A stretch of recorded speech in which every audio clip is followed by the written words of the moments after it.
हमारे इस चैनल मैथिली गंगा को लाल बटन दबाकर सब्सक्राइब करें व घंटी के निशान का बटन दबाएं ताकि सभी नए वीडियो आप तक तुरंत पहुंचे बिल्कुल मुफ्त। ये बहिन दाई ये की कहै छियै? ये लाल काका के बेटा के कोजगरा छै, चलू ने। चले छी न, कनी तैयारो न होबो तै छिया। बाबे तैयार होई छी त बड़का टाचर क लियो, भोर आचर क मखान भेटो। हो त ठीके कहै छियै, हम त बड़का आचर के नहीं छी। बाबा चलू।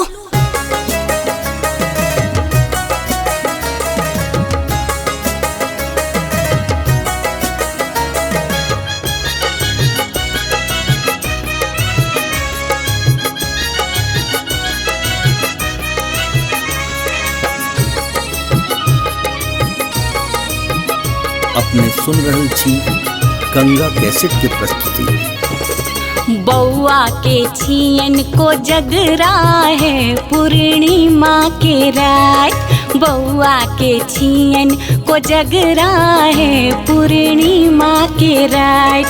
बाबूजी बटता मखान है पूर्णिमा के रात, बाबूजी बटता मखान है पूर्णिमा के रात।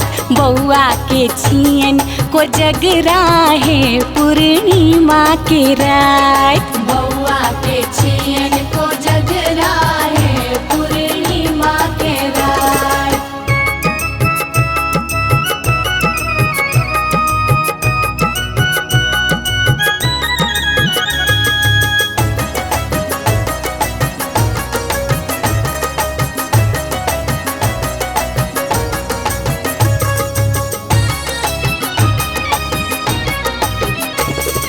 कथी के जूता कथी के छता, कथी के जूता कथी के छता, कथी के जूता कथी के छता, कथी के जूता कथी के छता।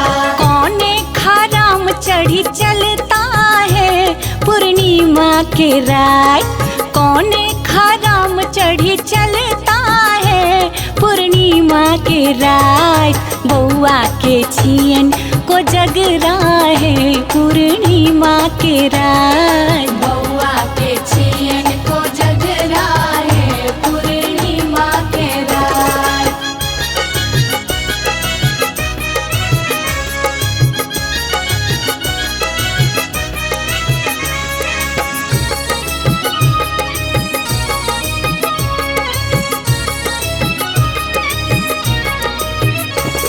सोने के जूता रुपए के छता, सोने के जूता रुपए के छता, सोने के जूता रुपए के छता, सोने के जूता रुपए के छता। झुनकी खराम चढ़ी चलता है पूर्णिमा के रात, झुनकी खराम चढ़ी चलता है पूर्णिमा के रात। बौआ के छियन को जगरा है पूर्णिमा के रात, बौआ के छियन को जगरा है पूर्णिमा के रात।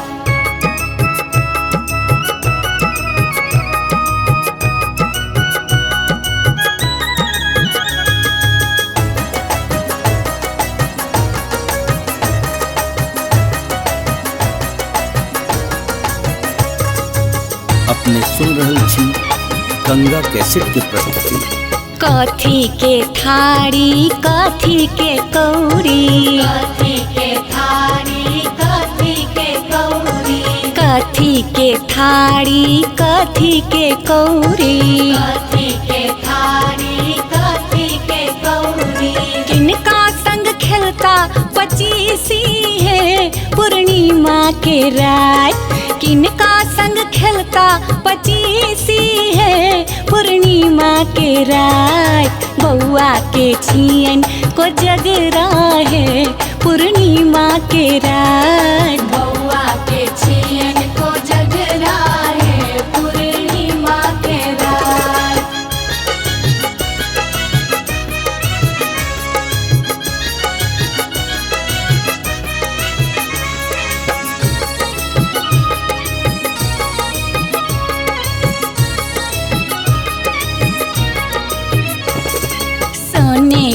थारी चांदी के कौरी, सोने के थारी चांदी के कौरी, हाँ सोने के थारी चांदी के कौरी, सोने के थारी चांदी के कौरी। भौजी संग खेलता पचीसी है पूर्णिमा के रात, भौजी संग खेलता पचीसी है पूर्णिमा के रात, बउआ के छियन को जगरा है पूर्णिमा के रात, बउआ के छियन को जगरा है पूर्णिमा के रात। बाबूजी मटता मखान है पूर्णिमा के रात, बाबूजी बटता मखान है पूर्णिमा के रात, बउआ के छियन को जगरा है पूर्णिमा के रात, बउआ के छियन